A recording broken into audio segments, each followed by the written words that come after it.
Bill Roper est une figure connue et reconnue de l'industrie du jeu, puisqu'il a longtemps été le monsieur média de Blizzard.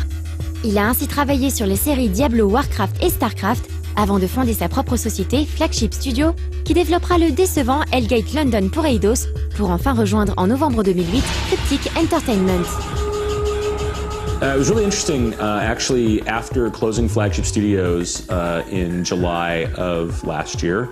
As I was looking at other opportunities and interviewing at companies, I really just wanted to get into the beta for Champions. I had played Champions, the paper and pencil game, when I was in high school, and I really liked what I'd seen about the game, just reading about it online and in magazines and things. And I was like, God, I really want to get into the beta test. And so I had a mutual friend with Randy, who's the lead designer of the project.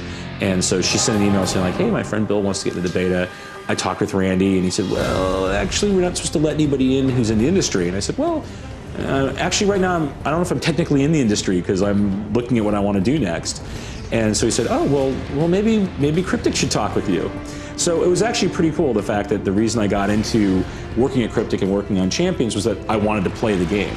And I think that's always really important when the people that work on a product also have a real interest in it, a real passion for it, and like want to be working on that. So for me, it was kind of a neat way to get back into game development every single day, and not running a company like I did with Flagship, but getting in there and having it be a project that I really want to be a part of. The first thing they had me do when I started at Cryptic was to play the game and give both positive and negative feedback.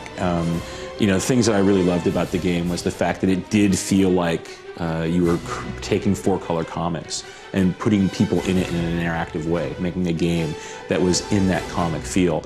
The fact that the power system was very open, that I could make I could make any character I could think of. Things that I think were challenges is that that power system wasn't organized well. It was really complicated when I started playing it. And we've done a lot of work since then to make it so people can say, oh, I want to make an ice character, and oh, here's all the themes. It's very thematic. And so it's easy for people to get and do that. Probably admittedly from anyone on the team, the absolute worst horrific thing when I started on the game was the interface. No one had really owned working on the UI and everything. And so that was a big push, and right at the beginning of this year we actually hired full-time a UI designer, David Murray, who'd actually worked as a team lead on Gmail, and was at this point in his career where he either was going to probably go and start his own technology company in Silicon Valley, or, as he put it, or I could pursue my dream, and I love MMOs, and I've always wanted to work at a game company. And we said, well, you should come and design our UIs.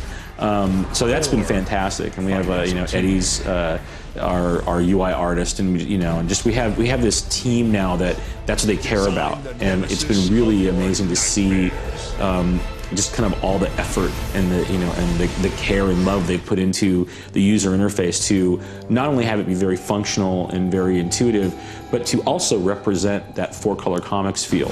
The fact that they pop off the screen, they really it feels like they're elements in a comic book, just like all the rest of the game does. So it was kind of a fun challenge playing the game for a week, the first I was at the company.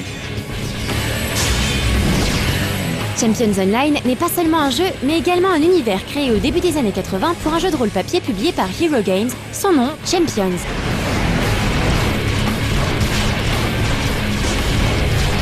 I think that one of the things I had really hoped that they kept from the tabletop version, the paper and pencil game, was the ability for me to just go crazy with my hero. I mean, I used to just love concocting bizarre powers, and I mean, it's the paper and pencil version.